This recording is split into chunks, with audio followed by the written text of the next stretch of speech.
The sprint's been going very well. Yeah? I've been doing them twice a day or 3 times a day when I can.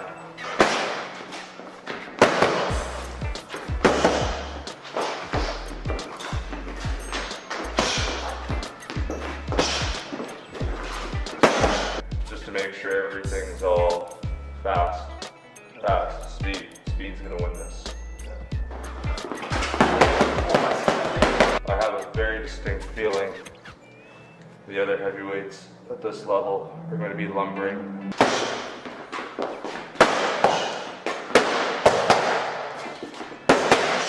Inspiring to have just adopted just letting people throw shots at me. Like not even really hitting back, just working on covering up, working on composure, working on movement, working on getting inside. Yeah. Cool. I think that's going to be the best way for me to go about this, is to get inside and then bash away from the middle.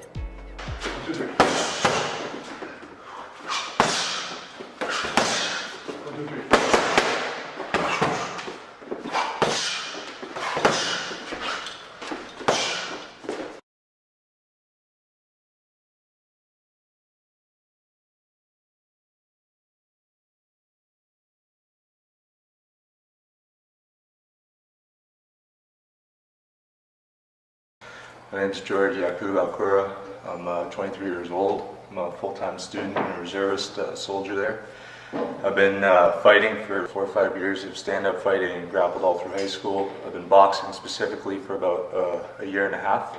Generally speaking, it's very difficult for athletes to transition from one sport to the other after so many years of adopting a certain style and certain techniques. There's an adaptation period that's required to change discipline. Well,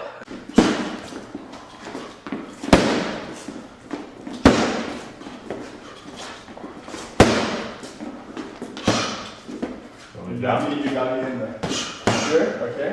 And then side to side, and then double jab, right, left, to the head, okay? Yeah. And here we're going slow for the first one. So let's say initially it was myself as a Thai boxer. I started with Muay Thai. I was 19 years old and had a lot of bad things going on in my life when I was 19. Went through a rough go, lost a parent and stuff there. And kind of needed something to deal with, I guess, the depression and the bad feelings of it. A friend of mine introduced me to Muay Thai and just kind of got hooked to it from there. Eventually though, I wanted to start competing in Muay Thai and kickboxing, and I noticed that the hands weren't exactly a well-developed art in those sports. So the only way I could figure out to do to give myself an advantage was to go find a good boxing coach and learn how to be a good pure boxer and introduce that to my game. And that's where Jay came in. When he first came to see me, we had discussed the relationships between coaches and athletes. From what George was expressing to me, I had felt that some of the coaches that he had encountered in the past weren't putting quality time and observation in what he had to correct. Jay basically took a ground-up approach. Started with the footwork, started with the hands, started with just mental approach to the game, and then how I should strategically think about it. And then we did skills development. We started working hand speed. We started working power. We started doing all the little things that need to be the building blocks to be a good boxer. We basically sat down, took things like as they were, and we discussed the nature of how we should approach this transition to the boxing game. From that point on, we've made sure that we did not leave any elements out, mainly sticking to those same basics and just repeating them and repeating them and repeating them. The first thing we did was to differentiate between the fundamentals of Muay Thai and kickboxing from pure boxing, which you can see is a lot of footwork, a lot of work on the 45. You heard us mentioning earlier at the cone drill, talking about staying within that 45. Since I've done Muay Thai for so long beforehand, it's a lot more of a square stance, which in boxing will, put you to sleep pretty fast if you decide to walk in the ring like that. the approach we have for George's progression and development, it's mainly just developing his skills and him getting very comfortable in the ring and building a lot of resistance and basically throwing with a lot of power, which is the approach we want for his professional career, which will be beneficial not only for his boxing but also for his mixed martial arts. Eventually now, I mean, now you're seeing a little bit more of a polished product, but if you had seen how I was with Jay a year and a half ago, it was a completely different fighter. If you see some of my fights, I do mixed martial arts as well. Just working with Jay gave me a competitive edge in Muay Thai bouts and mixed martial arts bouts. I've almost knocked out opponents purely on boxing, just from the advantage that learning from Jay has given me. We've seen some tremendous improvement with George's skills and with his speed and also his strength. It's something that you don't see like right away quickly, but it happens incrementally so fast that when you look at it in retrospect over a year and a half, you see a completely different fighter than what walked in here originally.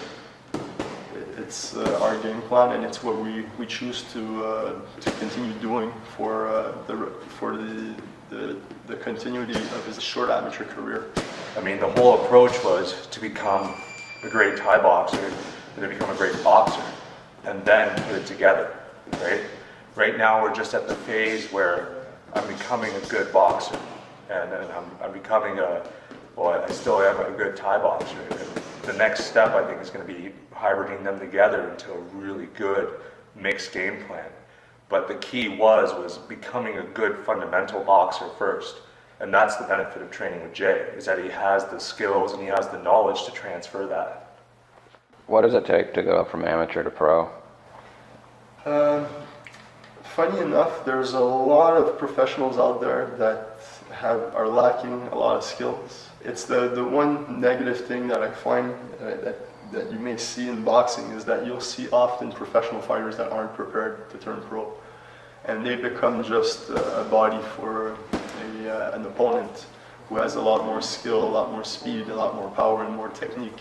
So, in my opinion, the big importance before turning pro is to make sure that all the fundamentals are covered and that the athlete is well prepared condition-wise and will not get injured in the ring. That's the main priority here in my boxing program.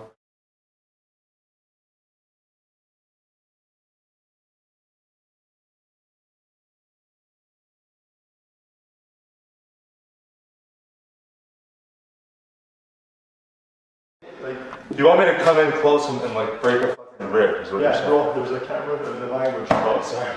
Okay? Look, sorry. No worries. Okay, so here, yes, I want you to break ribs. Okay? Okay, that answers your